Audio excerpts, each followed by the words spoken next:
Bienvenue dans cet épisode qui est la semaine 3 des vidéos dans lesquelles je documente l'avancement de ce nouvel accompagnement que je propose aux rédacteurs web freelance. On se retrouve chaque semaine le mardi à 11 heures pour voir l'avancement des élèves que je forme dans cet accompagnement à devenir rédacteur web freelance et également pour que vous puissiez voir l'envers du décor. Donc vous allez voir à la fois la progression des élèves, les côtés positifs, mais également les choses un peu plus difficiles sur leur parcours, ce qui peut vous influencer, vous donner des idées de choses à faire ou de choses à éviter si vous voulez vivre d'une activité de rédacteur web freelance.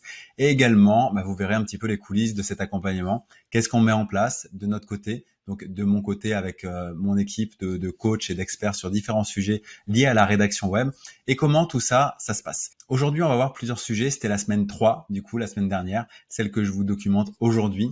Et on a commencé à avoir notamment des premières personnes qui se sont senties un petit peu en retard par rapport à d'autres. Et ça, c'est un phénomène qu'on a dans tous les accompagnements, en fait.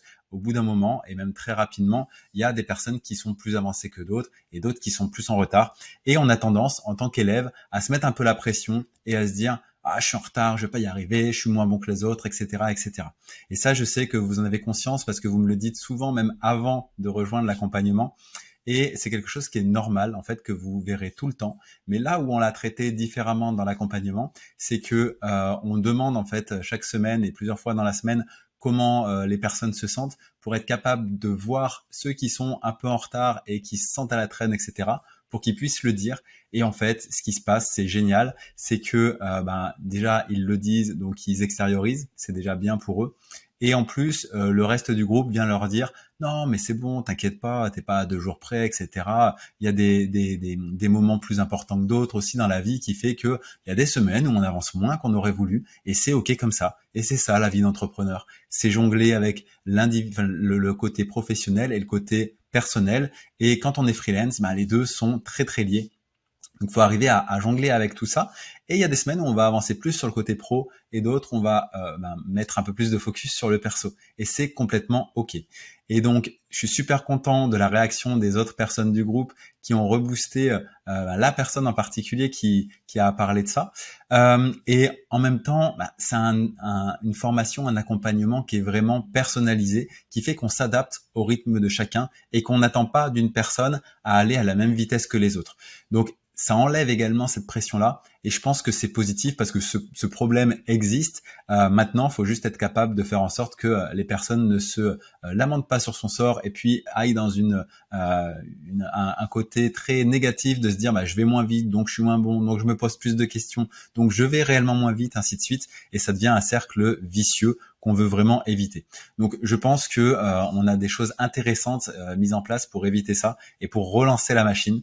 À travers ce qui vient de se passer pour cette personne-là. Et donc il y a des personnes qui se sentent un peu plus en retard et il y en a d'autres qui commencent à fêter leur réussite, leur progrès, qui voient des réelles choses concrètes en fait qui s'inscrivent dans leur vie entrepreneuriale et notamment donc une personne qui travaillait pour un client mais sur une prestation qui n'était pas à 100% sur ce qu'elle avait envie de lui amener.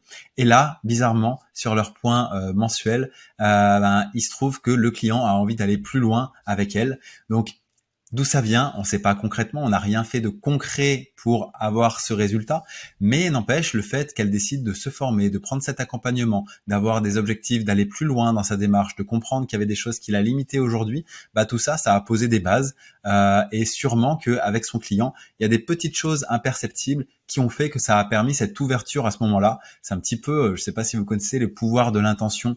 Quand on met le focus sur quelque chose, bizarrement, ces choses-là arrivent. C'est également le côté abondance en fait. Quand on veut aller dans une direction et qu'on a son focus sur une chose en particulier, cette chose finit par se produire. Non pas parce qu'elle se produisait pas avant, mais parce qu'on a la capacité à percevoir qu'elle arrive à ce moment-là et à mettre le doigt dessus pour l'arrêter et en tirer parti. Et donc là, c'est un premier exemple de ça qui est super enthousiasmant pour la personne concernée, mais également pour les autres personnes du groupe, à qui ça profite aussi parce que ça donne un élan d'enthousiasme, de motivation qui est vraiment sympa. D'ailleurs, cet enthousiasme, on le travaille chaque semaine ou presque à travers des coachings de groupe où on se retrouve du coup en petit nombre avec un expert d'un sujet Et là, cette semaine, on a traité du choix des mots-clés, en fait. Donc, on a traité pas mal de SEO. Donc, il y avait Morgane en coach et il y avait moi. Et donc, c'était intéressant parce que on a deux avis différents sur certaines choses et ça nous a permis de tirer le meilleur de chacun pour arriver à conseiller les meilleures choses aux élèves et à pouvoir percevoir les failles chez l'un, chez l'autre, ce qui montre que personne n'est parfait, ni les élèves, ni les coachs, ni moi-même. Et en fait, c'est génial de pouvoir s'appuyer non pas sur le semblant de perfection des gens, mais plutôt sur qu'est-ce qu'ils ont de bon à apporter et d'avoir conscience de leurs limites et d'aller les mettre en contact avec d'autres personnes qui vont venir les complémenter sur cette partie-là. Et donc, c'est super intéressant d'avoir fait ça. Et je suis très content d'avoir des coachs très ouverts d'esprit qui sont réceptifs à la critique constructive, j'ai envie de dire. Personne ne sait tout, c'est ok pour tout le monde et on essaye de tirer parti du meilleur de chacun et je trouve que ça fonctionne bien. Donc pour ça c'est vraiment très sympa. Et d'ailleurs on a eu un gros focus là sur l'offre la semaine dernière, sur le persona, sur l'offre, sur ce travail-là. Gros focus pour les élèves parce que c'est une partie extrêmement importante sur lesquelles ils ont un gros travail à faire pour avancer. Et en fait ils n'avanceront pas au-delà de ça tant qu'il n'y aura pas un persona, une offre qui aura été validée par eux-mêmes et par un coach en coaching individuel, au-delà des coachings de groupe, pour vraiment en fait que une personne qui avance dans notre accompagnement, elle sache qu'elle avance sur des bases solides. C'est extrêmement important et c'est une erreur commune chez les débutants ou ceux qui suivent juste une formation en ligne, parce qu'on va avoir tendance à aller trop vite, parce qu'on veut aller tout de suite à notre objectif, et c'est bien logique, c'est très humain, mais des bases extrêmement solides, c'est ce qui fait le fondement d'une entreprise solide. En tout cas, c'est ce que m'a appris mes années d'expérience là-dedans. À chaque fois que j'ai voulu aller trop vite sur un sujet, parce que je pensais maîtriser mon sujet, je me suis planté, et en fait, j'ai perdu 6 mois, et il a fallu que je recommence, que je revienne au début du processus pour refaire les choses dans les étapes tel que tout le monde. J'ai eu l'erreur sur la première formation que j'ai créée, j'ai eu l'erreur plein de fois de me dire mais oui mais moi je suis plus avancé, là c'est quelque chose qui s'adresse à des débutants,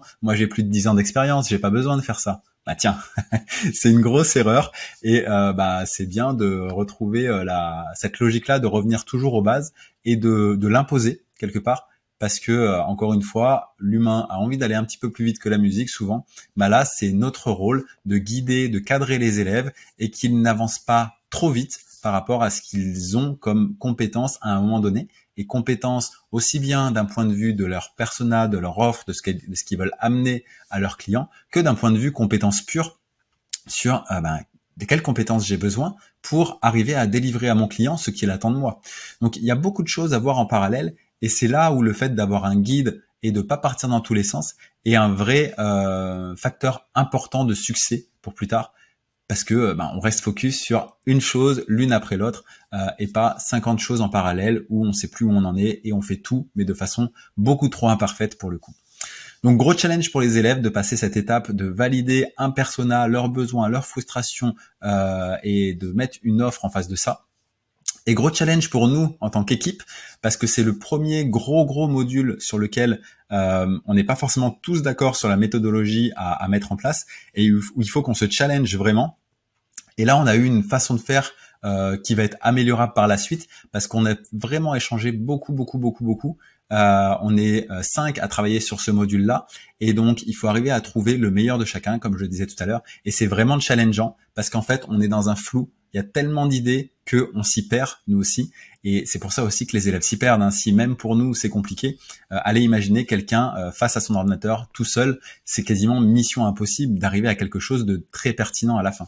Donc, nous, on a vraiment le challenge de guider les élèves de la façon la plus simple possible et donc de gérer ce brouhaha à notre niveau pour leur sortir quelque chose qui soit des étapes fluides, simples, où c'est pas juste simple pour eux parce qu'il faut passer à l'action et il y a plein de choses à faire qui sont pas évidentes, mais en tout cas on aura effacé ce brouillard, ce flou dans l'esprit qui fait que on se pose la question de est-ce que c'est la bonne action à faire dans tel ordre, est-ce que là j'aurais pas dû faire ça avant, est-ce que je le fais après, de quelle façon je le fais, ok, voilà.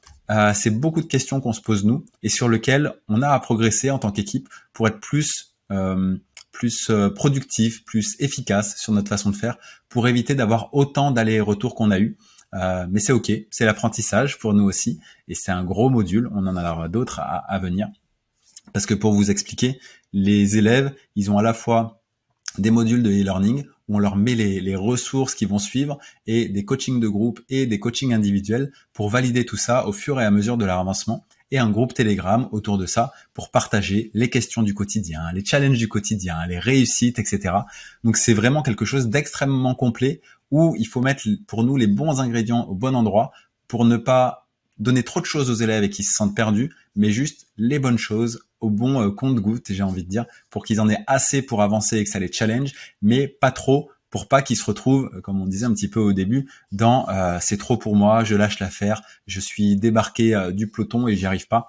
Donc faut trouver le juste milieu et être capable de gérer ça à la fois de façon groupée et à la fois de façon individuelle, ce qui en fait quelque chose d'extrêmement intéressant parce que souvent en formation, il y a que l'aspect groupe et il n'y a pas d'aspect individuel qui est à mon sens essentiel dans l'objectif que j'essaye d'atteindre avec cet accompagnement qui est de faire réussir tout le monde ou quasi tout le monde en tout cas, des chiffres beaucoup plus importants que ce qu'on peut trouver quand les gens se lancent en complète autonomie ou avec simplement une formation en ligne qui est insuffisante pour gérer tous les aspects du business. D'ailleurs, à ce sujet, j'ai décidé de faire rentrer d'autres personnes au compte-gouttes pour compléter cette cohorte.